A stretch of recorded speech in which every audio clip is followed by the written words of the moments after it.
Selamat malam Bapak dan Ibu pendidik Indonesia dimanapun Anda berada. Nama saya Muhammad Devi Cahya Ruhimat dan saya calon guru penggerak angkatan 7 yang berasal dari SMP Cendikia Sukahegar, Kecamatan Sukaluyu, Kabupaten Cianjur, Jawa Barat. Dalam rangka pembelajaran modul 3.1 untuk mengamati proses pengambilan keputusan berdasarkan nilai-nilai kebajikan universal. Malam ini saya sudah sudah bertemu bertatap muka secara persuasif dengan kepala sekolah saya di tempat saya bertugas, yakni Pak Dery. Izinkan saya terlebih dahulu menyapa. Saya akan belajar darinya tentang bagaimana ia mengambil keputusan dalam situasi dilema etika dan juga bujukan moral yang pernah dilalui saat beliau tentu saja memimpin satuan pendidikannya, yang juga merupakan salah satu sekolah penggerak angkatan 2 di Kabupaten Cianjur. Assalamualaikum Pak Dery, selamat malam. Selamat malam. Mohon maaf sudah diganggu Bapak malam-malam. Ya. Situasi Ramadan ini rasanya juga menjadi nuansa khusus bagi kita untuk terus belajar gitu ya. Tentang hal-hal berkenaan dengan praktis sebagai praktisi pendidikan, tidak terkecuali sebagai pemimpin pembelajaran dan juga sebagai pimpinan di satuan pendidikan. Ini saya terima kasih Pak Dery sudah menyempatkan waktu, meskipun tadi sudah tarawih dulu, capek pasti. Mudahnya Pak, dalam kali kesempatan ini saya ingin belajar nih dari Bapak, kira-kira situasi dilema etika dan bujukan moral apa yang pernah Bapak alami sebagai pimpinan SMP Cendikia Sukahegar, dan kemudian bagaimana Bapak membuat suatu keputusan itu dengan proses-proses yang ada di dalamnya. Jadi mohon izin kalau saya nanti banyak sekali bertanya, semoga tidak keberatan dan Bapak berkenan untuk terbuka, semata ini saya dalam rangka belajar. Oke Bapak ya, boleh kita mulai? Iya. Selama ini terlebih dahulu dalam memimpin sekolah, bagaimana cara Bapak bisa mengidentifikasi bahwa situasi ini merupakan dilema etika atau justru merupakan suatu situasi bujukan moral? Kira-kira bagaimana Bapak membedakannya selama ini? Dilema etika itu berkaitan dengan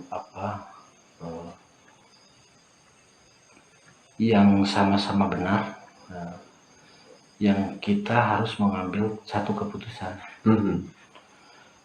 yang dimana pasti setiap keputusan itu ada resiko, dan resiko itu berupaya seminimal mungkin kita minimalisir. Masalah bujukan moral, biasanya begitu antara baik dan benar, biasanya baik dan benar, akan tetapi yang merasa tidak benar ini bagaimana harus menjadi sebuah kekuatan untuk mengambil keputusan yang benar itu. Jadi maksudnya adalah Bapak membedakan apakah suatu situasi itu mengandung pilihan benar dengan benar, itu disebut dilema etika. Sedangkan situasi benar dan salah adalah situasi bujukan moral. Menarik tadi Bapak berusaha menerka sedini mungkin bagaimana setiap keputusan itu pasti mengandung dan akan mendatangkan resiko, bahkan juga bagaimana bisa dihadapi resikonya itu nanti. Menarik sekali. Baik, yang selanjutnya, bagaimana Bapak selama ini punya cara begitu ya untuk mengambil keputusan di sekolah yang Bapak pimpin, terutama untuk kasus-kasus di mana ada dua kepentingan yang sama-sama benar atau sama-sama mengandung nilai kebajikan lah intinya, antara satu pilihan yang satu dengan pilihan yang lain. Bagaimana tuh kira-kira proses mengambil keputusannya? Pertama ya pengumpulan fakta dulu. Yang setelah fakta dikumpulkan, kita pertimbangkan, lalu pihak mana yang kita bisa berkompeten untuk memutuskan. Oke. Ya, dari beberapa kasus seperti itu. Artinya yang kompeten di sini berkaitan dengan kasus tersebut gitu maksudnya. Baik, jadi mulai dari menghimpun fakta, kemudian juga meminta pendapat termasuk kepada orang-orang yang punya kompetensi yang cukup begitu ya Iya. untuk konteks itu. Boleh diceritakan nggak Pak? Misalnya salah satu kasusnya apa tuh? 1 tahun lalu, jadi seorang siswi kami karena di masa pandemi bagaimana pembelajaran harus media online, tapi dia juga kena dampak negatif juga tentang pergaulan bebasnya. Entah bagaimana, yang pasti kasusnya itu pertama viral di mata teman-temannya di sekolah bahwa siswi ini, katakan namanya A gitu, viral di beberapa HP temannya sedang melakukan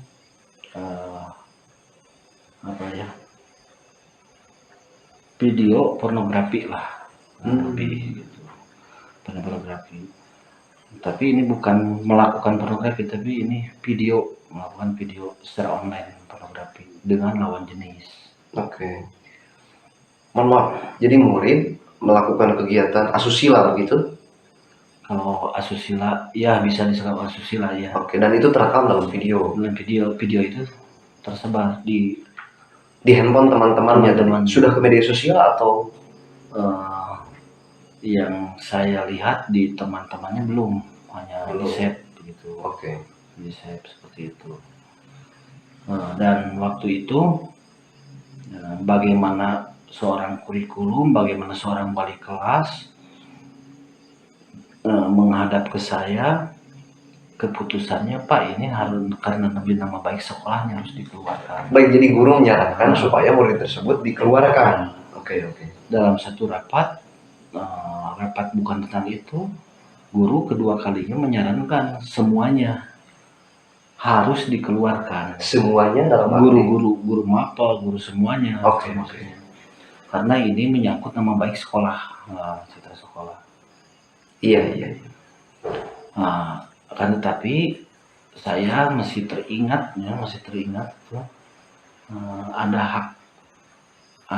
hak belajar anak, jangankan di sekolah formal seperti ini, yang kasus-kasus di sekolah yang di Pekso, sekolah yang di paket-paket tertentu, paket B atau paket C itu, bahkan sampai yang di penjara pun tetap anak itu dipenuhi hak belajar oleh pemerintah. Oke. Jadi saya pikir waktu itu minta waktu ke teman-teman guru 1 minggu untuk menyelesaikan, memberikan keputusan. Baik, jadi kalau boleh izin saya potong dulu Pak. Ya. Jadi Bapak berhadapan dengan dilema etika. Di satu sisi demi citra lembaga, atas dasar alasan itu guru menyarankan murid itu untuk dikeluarkan. Ya. Tapi di lain pihak Bapak sangat ingin memprioritaskan hak belajar murid. Iya. Menarik tadi keputusannya. Minta 1 minggu. Untuk 1 minggu. Untuk apa itu 1 minggu Pak? Pertama, pendalaman semacam apa yang disajikan fakta dari guru, sehingga guru bisa berpendapat demikian. Ternyata salah satunya yaitu sudah mendatangi orang tuanya, tapi orang tuanya tidak ada di Saudi, jadi sama kakeknya gitu. Berarti saya pandang kurang untuk pihak keluarganya. Jadi saya melakukan pertama telepon dengan ibunya yang jadi TKI. Yang kedua memanggil pamannya dari ibunya gitu, ke sekolah, ngobrol dengan satu redaksi awal seperti ini. Kita pahami bahwa anak itu butuh besar potensinya dan harapan di sekolah kan itu supaya meningkat derajatnya, ilmunya dan segala sesuatunya. Akan tetapi kita harus pahami juga bahwa anak kita punya kenakalan, dan itu anak ibu dan anak saya juga. Anak begitu Pak Dari menjelaskan ke orang tuanya bahwa kelebihan anak ibu saya akui, kekurangan anak ibu juga saya juga tetap harus mengakui sama. Seperti itu. Jadi tolong jangan diinikan dulu keluar pendapat ini, kita rembuk bareng-bareng bagaimana mencari solusi yang sama. Dalam tenggat 1 minggu Nah, tadi. 1 minggu dengan orang tua itu. Nah, setelah itu saya sudah koordinasi dengan Pak Pengawas waktu itu, Pak Dadang pengawasnya. Dan dari Pak Dadang menyarankan untuk ke P2 TP2A, Pusat Perlindungan Perempuan dan Anak. Oke. Itu waktu itu Bu Lydia namanya, nah, di Cianjur, Kabupaten Cianjur. Lalu ke Dinsos bagian Peksos, pekerja sosial. Karena di sini ada potensi terjadi pengancaman, pengintimidasian terhadap anak tersebut. Dari mana Pak potensi itu maksudnya? Jadi setelah dengan orang tua tadi saya memanggil anaknya. Kenapa melakukan itu lagi? Kenapa melakukan? Saya diancam Pak di Facebook, di media Facebook. Kalau kamu tidak melayani lagi secara online, maka saya akan sebarkan. Di sini potensi untuk kriminalnya muncul. Yang mendeteksinya lawan jenisnya itu, yang lawan itunya tidak diketahui orang mana. Yang tahu orang Bogor saja gitu. Nah, dari situ saya konsul sama Polsek Sukaluyu. Dan Polsek pun karena demi anak didik ya datang ke sini menugaskan Babinmasnya. Kata Babinmas, ini tidak bisa ditangani di Polsek kasus anak, apalagi kasus cybernya. Itu harus di Polres. Jadi anak tuh tidak bertemu dengan lawan jenis itu kemudian melakukan tindak asusila di satu lokasi bersama, Tidak. Okay.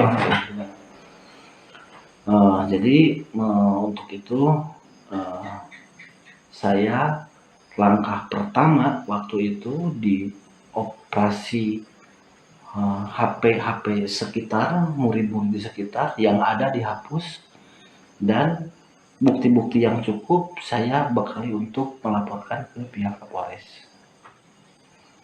Dan untuk P2TP dan Peksos gitu. Yang dilaporkannya berarti yang terduga melakukan pelanggaran yang orang Bogor tadi. Iya. Nah, dari situ kesimpulan dengan orang tua, Ibu izin ini saya meminta boleh nggak? Pertama, anak itu tetap harus disanksi. Kena sanksi. Karena melakukan kesalahan. Sanksi pertama, anak belajar di rumah selama 2 minggu.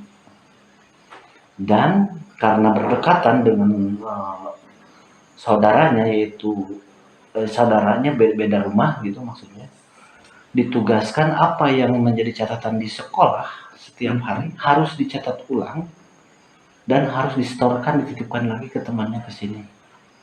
Oke. Nah, yang kedua, saya setelah konsul dengan yang bersangkutan, anak yang bermasalah ini, dan seizin orang tuanya, boleh nggak Bapak pinjam HP-nya? 1 minggu di Bapak. Untuk apa? Untuk melakukan persuasif. Maksudnya persuasif. Jadi memang benar ketika malam itu ada yang ngechat. Gitu. Yuk kita PC lagi kayak kemarin lagi. Kalau enggak kamu ditinggal. Ya saya balas saya dengan orang tuanya. Anak sedang belajar. Luar biasa penanganannya sampai sejauh itu ya. Karena guru bukan tidak menangani, tapi kayaknya karena ini harus ekspansi keluar lembaga, jadi penanganannya mesti ekstra gitu.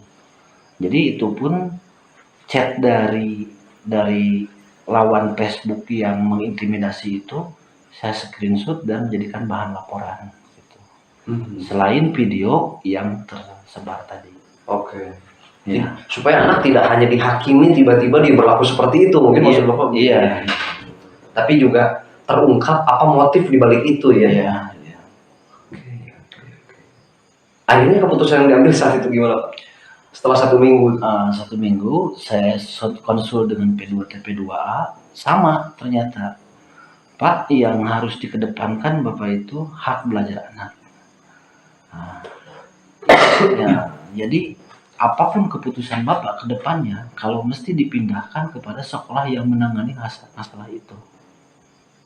Jadi kami sudah siapkan prosedurnya melalui Peksos katanya. Oke. Jadi kalaupun ini harus tidak ada perubahan sama sekali, berarti harus dipindahkan kepada sekolah penanganan khusus hal itu. Menarik ya. Jadi tadi kan sejak awal ini saya dengarnya seolah-olah opsi pilihannya itu hanya dua tadi Pak. Ya. Sesederhana membiarkan atau mengizinkan anak itu tetap lanjut sekolah di sini atau bahkan mengeluarkannya dari citra lembaga. Ya.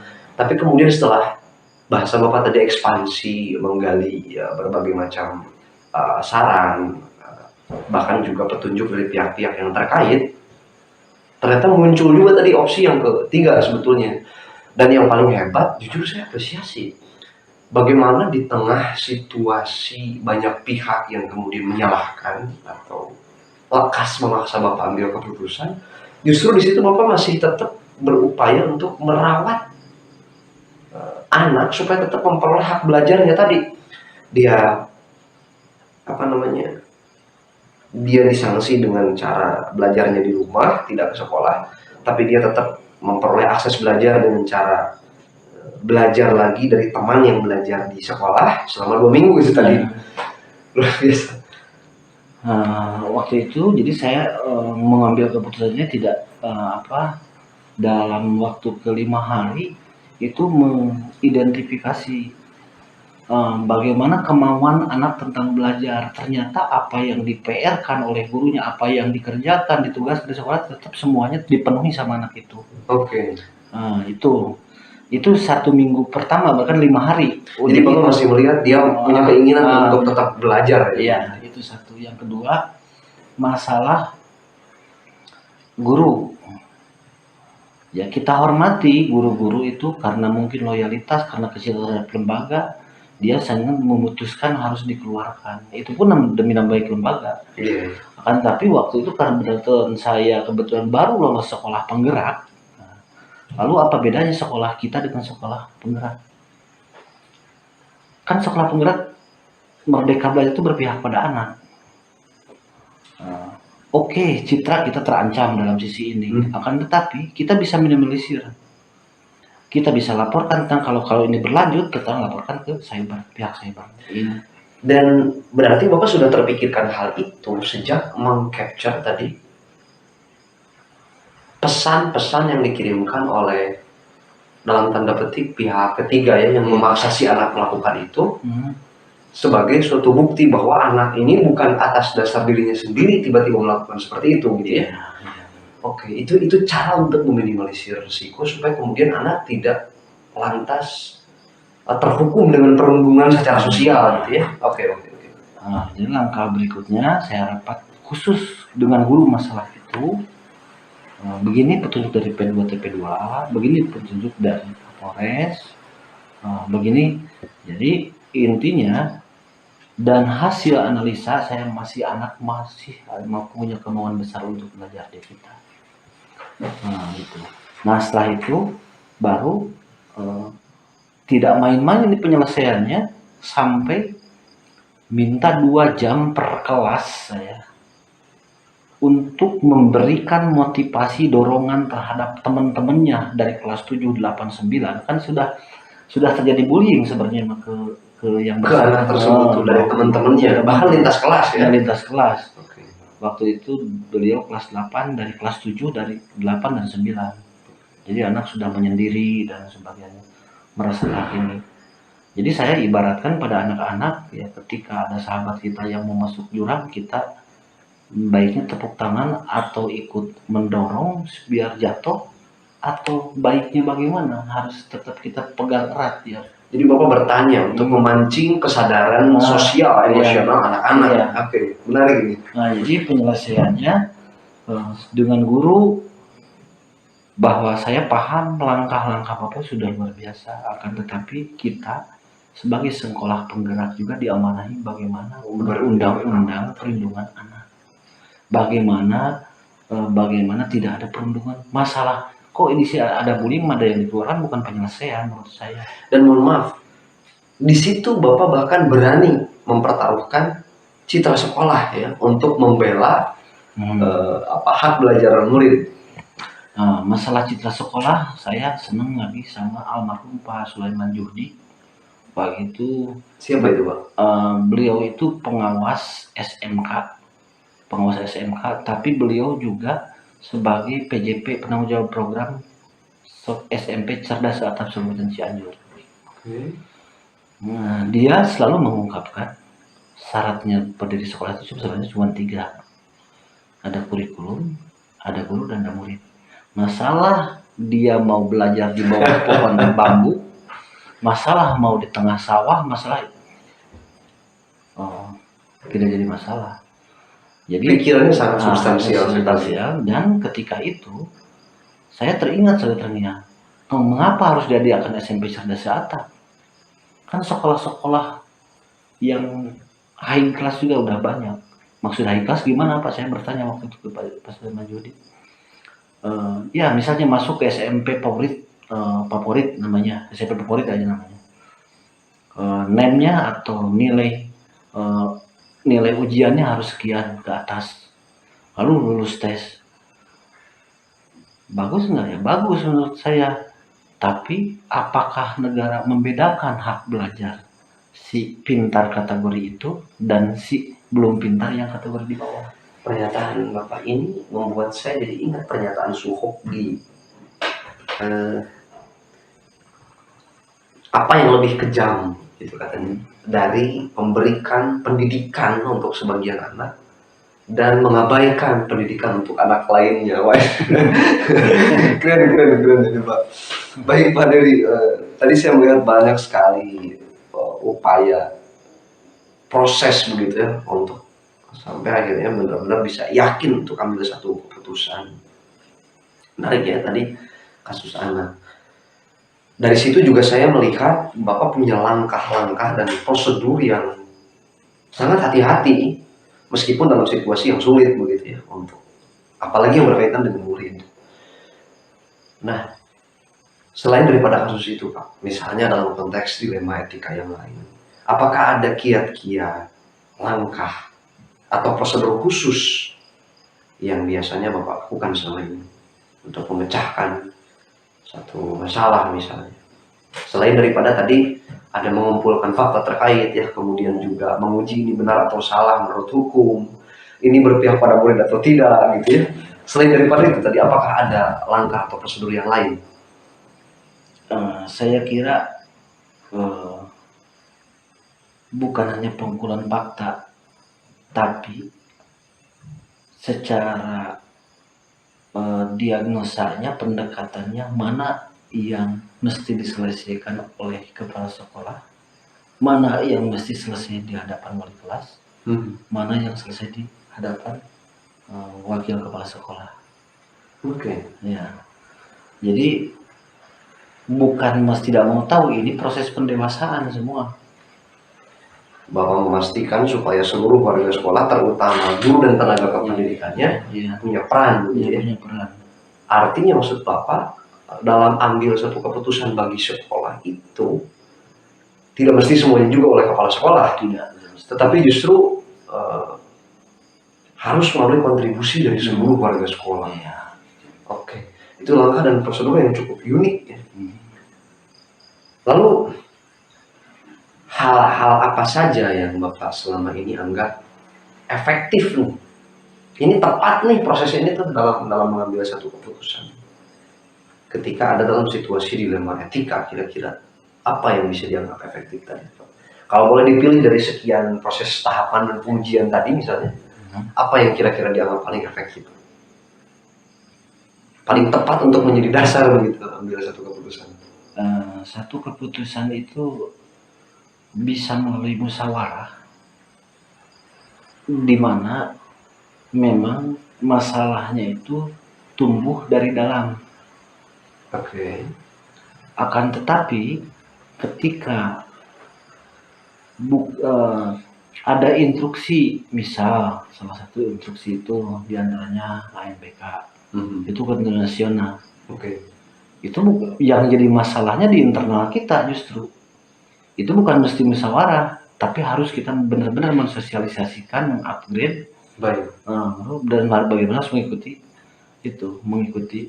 Saya rasa di latihan ini masuk jadi satu saran untuk guru penggerak sekaligus. Skema guru penggerak itu begitu luar biasa, tahap demi tahapnya, tantangannya saya lihat akan tetapi saya seringkali mendapatkan satu masalah itu yang unik tanpa ada latar belakang, tanpa ada masalah saya pernah menyelesaikan atau tidak. Yang modalnya cuma hanya satu, tanggung jawab saja. Dari merasa tanggung jawab itu Sehingga dia tergerak begitu. ya tergerak untuk berdaya solutif. menjadi solutif. Jadi intinya kalau masalah kiat-kiat gitu, setelah itu diputuskan, bagaimana bisa dirasakan nyaman atau tidak dengan tanggung jawab tersebut. Terus dari kenyamanan itu dia mau berkembang atau tidak. Oke. Dari berkembang itu dia mau melakukan aksi nyata atau tidak. Saya menggarisbawahi dua hal setidaknya. Yang pertama, Bapak tadi bilang bahwa langkah-langkah atau hal yang dianggap efektif dalam pengambilan keputusan atas suatu situasi adalah terlebih dahulu mesti punya kepekaan terhadap situasi itu terlebih dahulu. Mana yang harus dimusyawarahkan dan mana yang justru harus ini instruksional. Ini harus langsung begitu, decision makernya diambil, keputusannya dibuat gitu.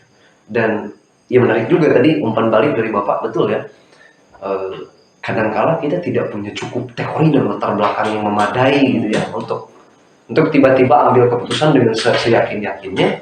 Tapi bagaimanapun ya situasi itu harus diambil pilihannya apa supaya tetap berjalan dengan dinamis. Baik Pak, terima kasih. Saya juga catat umpan balik itu tuh dengan sangat hormat. Kemudian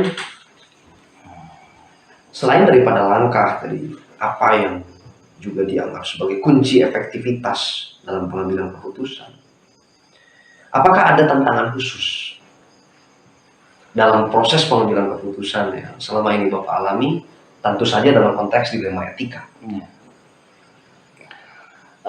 Kalau tantangan ya selalu ada.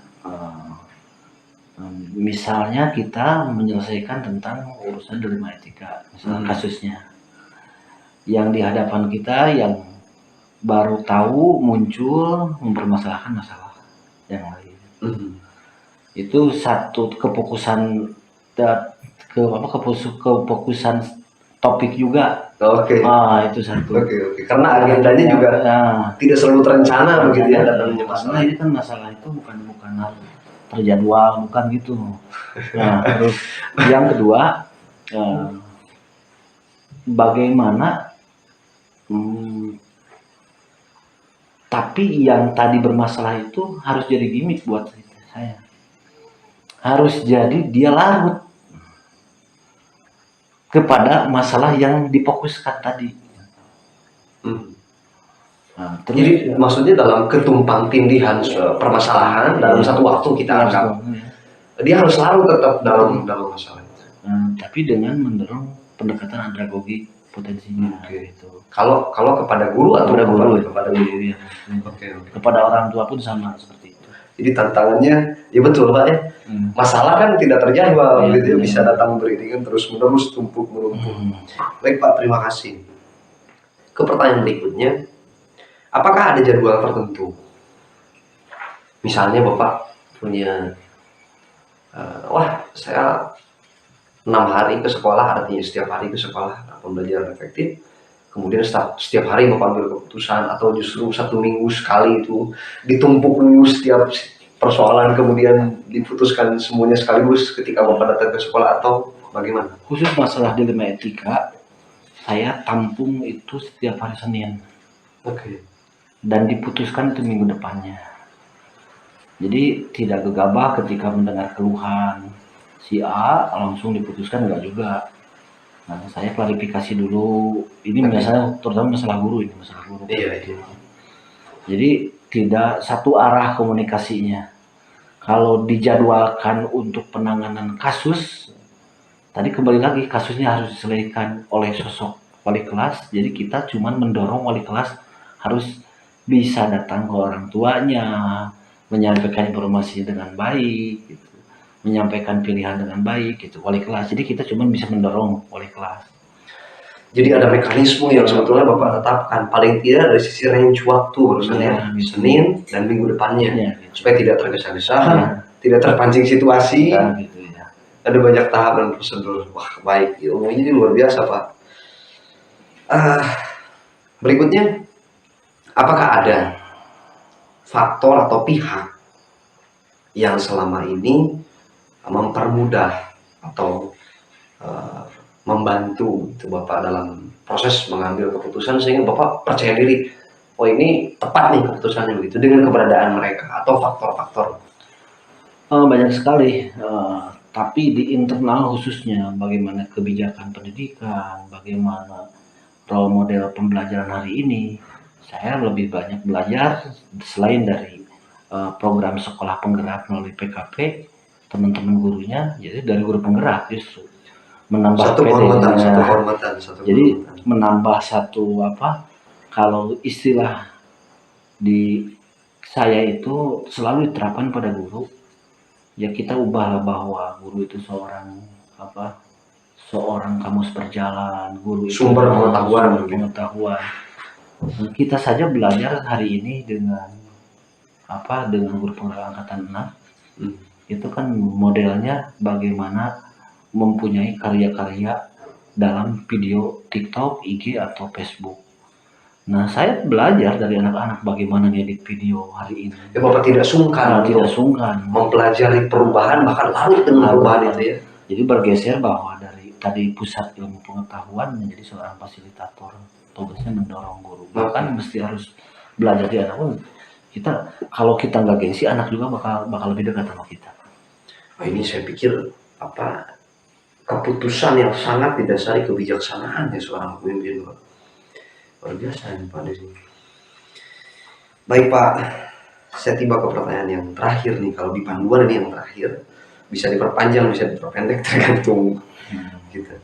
Dari semua hal yang telah kita bahas sejak awal sampai barusan tadi, adakah pembelajaran yang kira-kira Bapak bisa ambil gitu, dalam wacana bagaimana mengambil keputusan yang efektif dan berbasis nilai kebajikan dengan langkah, dengan prosedur pada situasi dilema etika tentunya. Untuk situasi dilema etika, apa yang bisa saya dapat itu pertama, tidak tergesa-gesa mengambil keputusan. Kita harus lengkap-lengkapnya yang bisa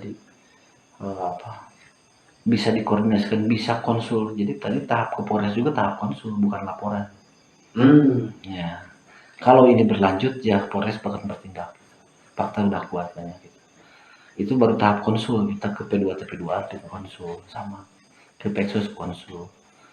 Dan nyatanya, ini review lagi dari tadi, nyatanya si anak tersebut setelah anak-anak diberi pemahaman dan kembali lagi ke sekolah, dia normal dan dia tidak mengulangi lagi.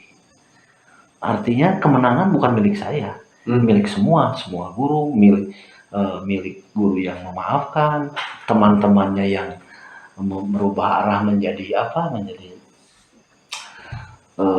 menjadi sebuah penolong, teman-teman rekan sejawatnya gitu, dan lembaga-lembaga yang terkait. Jadi bukan kemenangan saya, sesungguhnya ini adalah kemenangan anak, proses anak. Tadi kembali lagi, hikmahnya, disebut bukan hikmah, tapi yang namakan pembelajarannya. Pertama, yang tadi tidak tergesa-gesa. Yang kedua, setiap keputusan itu punya resiko untuk menuai ketidaksamaan dengan objek yang disampaikan kita. Akan tetapi profil pelajar Pancasila mengajarkan pada kita, jadi keputusan itu adalah musyawarah tertinggi. Apabila sudah diatur oleh satu ketentuan, salah satunya tadi ANBK, ya kita belajar mengupgrade diri untuk mengikuti itu. Jadi bukan mempermasalahkan itu gitu. Tadi pertama tidak tergesa-gesa, yang kedua dipertimbangkan resiko. Nah, yang ketiga selemah-lemahnya keputusan, kalau kita didasari dengan tugas dasar sekolah sebagai lembaga pengasuh, tugas sekolah sebagai sumber lembaga yang diamanahi tentang hak belajar anak, itu justru bahkan lebih besar kita mendalami ilmunya di sekolah sendiri. Jadi banyak pembelajaran hikmah-hikmah dari anak gitu ternyata. Dan yang tadi saya sampaikan kepada guru penggerak, saya setuju dan saya support sekali dengan guru penggerak. Dan diberi tantangan yang lalu juga karena mungkin deadline waktu, karena mungkin capaian pembelajarannya berkaitan dengan berbagai kegiatan tugas atau bertumpang tindih kayak gitu. Jadi dari sekolah saya selalu memberi tantangan baru, coba aksi nyatakan, karena itu semuanya bisa jadi. Dan saya percaya lulusan guru penggerak lebih bagaimana mengembangkan mental dalam prosesnya, karena saya yakin setelah generasi saya tidak ada atau tidak aktif lagi atau apalah tentang waktu, masalah itu akan muncul lebih mungkin yang seperti tidak dibayangkan, yang tidak pernah terbayangkan. Ada prediksi terhadap situasi yang lebih menantang nanti di dalam praktik pendidikan. Ya contoh salah satu kasus lah di anak itu, anak diberi kuota sama pemerintah gitu. Ternyata nggak bisa dipakai game. Anak akhirnya kan ke orang tua, karena dengan kuota itu, karena dia jadi terkena kejahatan cyber di situ, bahwa misalnya harus kirim pulsa. Itu kan satu hari ini gitu, hari ini juga sudah ada bintik-bintik, masa depan nggak tahu yang hilangnya itu apa gitu, entah HP-nya atau apa gitu. Itu bintik-bintik yang mungkin tidak bisa diprediksi hari ini. Jadi saya setuju dengan program pemerintah, kepala sekolah harus guru penggerak, karena memang lajunya sangat di era 4.0 ini sangat cepat, tapi dengan tetap menghormati siapa yang melahirkan kita sebelum jadi guru penggerak, siapa guru-guru hebat dulu yang mengalami kita gitu. Wow, penuh sekali rasanya saya belajar malam ini dari Pak KS ini. Terima kasih banyak Pak Diri. Ada kehati-hatian, berusaha menghindar dari tergesa-gesa, siaga dengan resiko, kemudian mana yang dimusyawarahkan, mana yang tidak, dan juga yang terpenting tadi bersiaga untuk setiap situasi, termasuk dalam konteks bagaimana pendidikan akan berlangsung ke depan. Saya berharap ilustrasi pembelajaran yang Bapak berikan kepada saya malam ini bisa menjadi suatu bekal yang monumental, yang manfaatnya bisa melampaui waktu, melampaui generasi, Pak. Termasuk juga insya Allah mungkin untuk rekan-rekan insan pendidikan Indonesia yang nantinya bisa ikut menonton video yang kita sajikan kali ini. Terima kasih Pak Del. Saya sangat puas dengan perolehan informasi dan pengalaman yang Pak Del bagikan. Sekali lagi saya belajar sangat banyak. Terima kasih. Semoga saya bisa menyerap hikmahnya dengan maksimal dan mengembangkannya ke dalam aksi nyata yang lebih baik lagi di sekolah ini ataupun dimanapun nantinya ditugaskan sebagai insan. Terima kasih Pak Del sekali lagi. Ya.